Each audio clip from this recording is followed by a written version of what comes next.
Assalamualaikum warahmatullahi wabarakatuh. Saya Nur Farah Alia binti Saharuddin, nombor matrik D2310208. Saya dari Fakulti Bahasa dan Pendidikan. Kod subjek yang saya ambil adalah Kurikulum Pendidikan Awal Kanak-kanak SEC 2313. Saya dari semester 2. Di sini saya ingin membentangkan tentang perbezaan KSPK dan juga permata.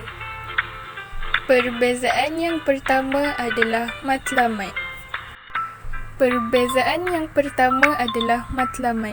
Matlamat di bawah KSPK adalah dia dapat memperkembangkan potensi murid yang berumur 4 hingga 6 tahun secara menyeluruh dan bersepadu dalam aspek jeris.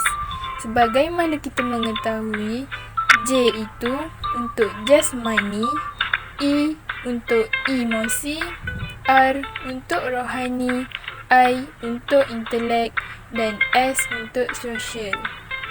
Selain itu, aktiviti pembelajaran yang menyeronokkan, kreatif dan dapat menanam keyakinan dan juga dapat membentuk konsep kendiri yang positif pada diri murid.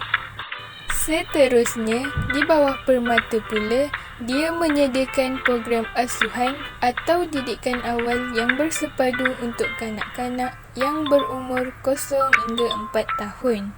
Selain itu, dia dapat menyediakan peluang untuk mendapatkan pengalaman pembelajaran awal yang lebih berkualiti. Perbezaan yang kedua pula adalah objektif. Objektif di bawah KSPK mempunyai 9 objektif. Yang pertama, dia menggunakan bahasa untuk berkomunikasi dengan berkesan. Yang kedua, dia mengamalkan nilai-nilai Islam dalam kehidupan seharian untuk murid yang beragama Islam. Yang ketiga, dia mengamalkan nilai-nilai murni masyarakat Malaysia. Yang keempat, menghargai dan peka terhadap budaya masyarakat.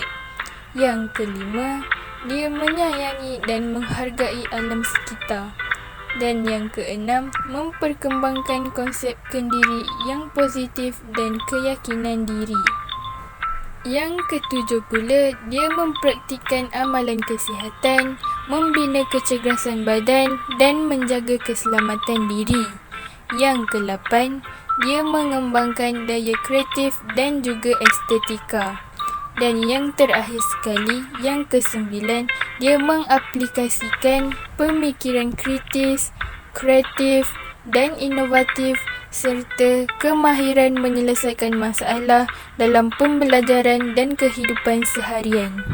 Objektif di bawah permata pula adalah dia membina emosi, akhlak dan spiritual kanak-kanak untuk melahirkan individu yang bersahsiah mulia, tenang, ceria, bersopan santun dan juga penyayang.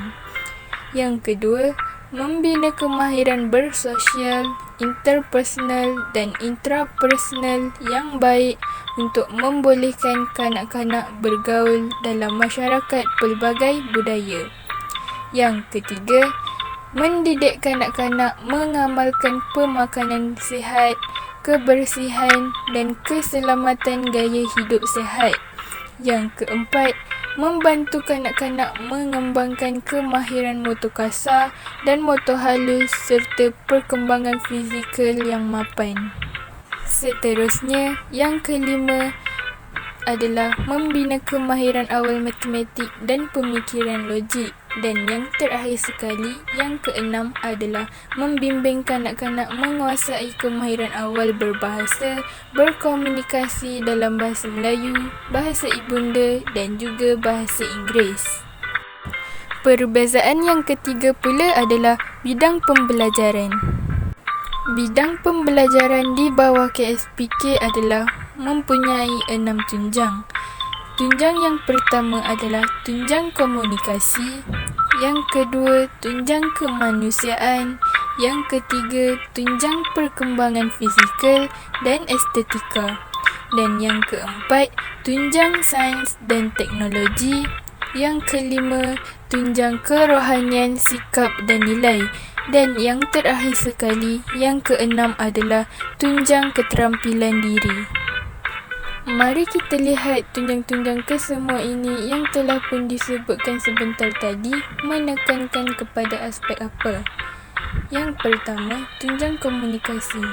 Tunjang komunikasi ini, dia menekankan kepada kemahiran berbahasa secara lisan dan bukan lisan semasa berinteraksi. Ini adalah contoh gambar kanak-kanak membuat aktiviti bersama rakan-rakan. Secara tidak langsung, mereka akan berkomunikasi antara satu sama lain. Seterusnya, tunjang yang kedua adalah tunjang keterampilan diri. Tunjang keterampilan diri ini, dia menekankan kepada perkembangan sosio-emosi dan pembinaan kemahiran berinteraksi serta kemahiran sosial dalam kalangan murid-murid. Ini adalah contoh gambar di bawah tunjang keterampilan diri di mana kanak-kanak melakukan satu aktiviti yang dinamakan mengenali reaksi muka. Tunjang yang seterusnya, tunjang yang ketiga adalah tunjang kerohanian, sikap dan nilai. Tunjang ini menekankan kepada aspek penghayatan amalan agama, kepercayaan, sikap dan juga nilai. Di mana pada tunjang ini, kepada murid yang beragama Islam perlu mempelajari ilmu pendidikan Islam, manakala murid yang bukan beragama Islam perlu mempelajari ilmu pendidikan moral. Ini adalah contoh-contoh gambar di bawah tunjang kerohanian, sikap dan nilai. Di mana di sini kita dapat melihat kanak-kanak yang beragama Islam telah menjalankan satu aktiviti yang bernama Kem Bestari Solat. Manakala kanak-kanak yang bukan beragama Islam telah melaksanakan tugasan yang telah diberikan oleh gurunya. Seterusnya, tunjang yang keempat adalah tunjang perkembangan fizikal dan estetika. Tunjang ini menekankan kepada perkembangan jasmani dan kesihatan untuk kesejahteraan diri serta mewujudkan daya kreativiti, bakat dan sebagainya dalam diri kita sebagai seorang murid. Ini adalah salah satu contoh gambar di bawah tunjang perkembangan fizikal dan estetika. Tunjang yang seterusnya, yang kelima adalah tunjang kemanusiaan.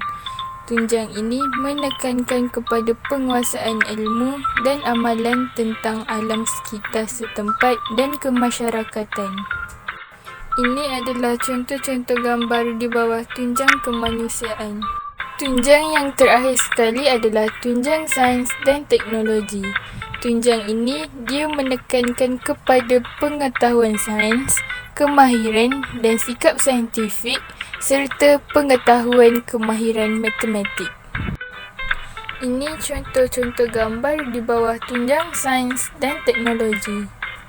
Bidang pembelajaran di bawah permata pula mempunyai 6 perkembangan. Yang pertama, perkembangan sahsia, sosio-emosi dan kerohanian.